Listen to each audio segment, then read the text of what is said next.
This video accompanies assignment number 1 and the portfolio and will elaborate on the process of reflection as explained in the final portfolio assignment video from week 3.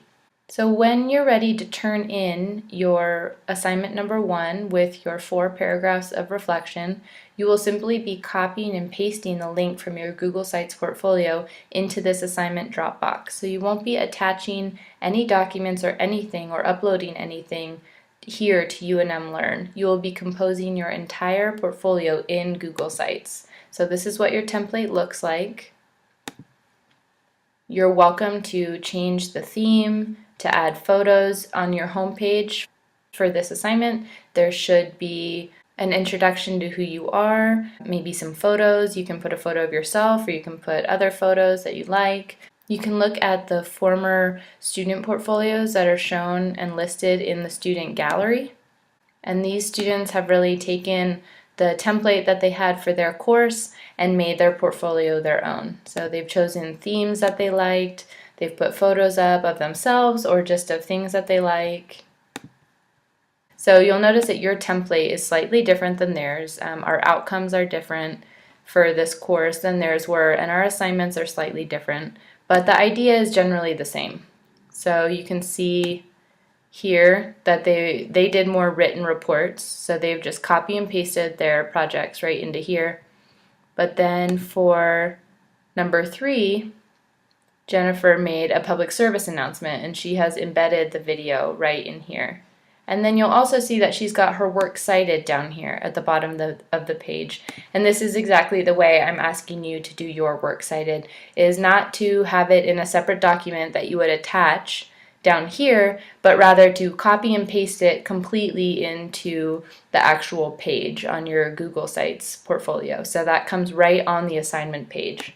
So for us, that would be right here, assignment number 1. You would just click this edit button and you would have all your works cited in there.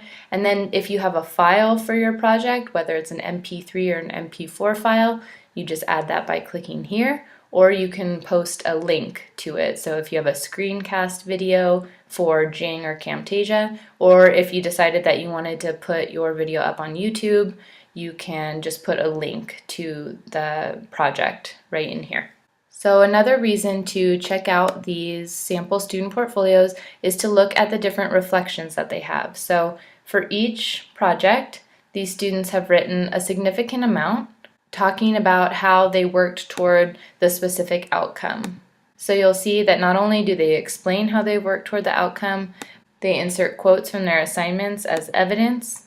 And I like the idea of putting quotes in here from your assignment or from discussion board, peer review, or IA review, because that means that the evidence is as specific as possible. And then you'll also need to provide some sort of analysis of that evidence. It isn't enough just to stick a quote in there. You really need to explain to me how that quote demonstrates and supports your claim that you have worked toward each particular outcome. So for us, it's slightly different because in assignment number 1, you're only being asked to reflect on outcomes A, B, C, and D. For these other students, they had to reflect on all of the outcomes for every single project. So for us, we're just focusing on these 4 for assignment number 1, the rhetorical analysis. So when you're ready to turn in your assignment and your reflection, you're just going to copy and paste the link from your Google Sites portfolio into this Dropbox here. So you'll click on this Dropbox. You'll go back to your Google Sites portfolio, go to the home page, and then copy the URL for your Google Sites portfolio and paste it right here into this submission box. Then you'll hit submit and you'll be all ready to go. Please don't go back after you have turned in your URL to me and make any changes to your portfolio.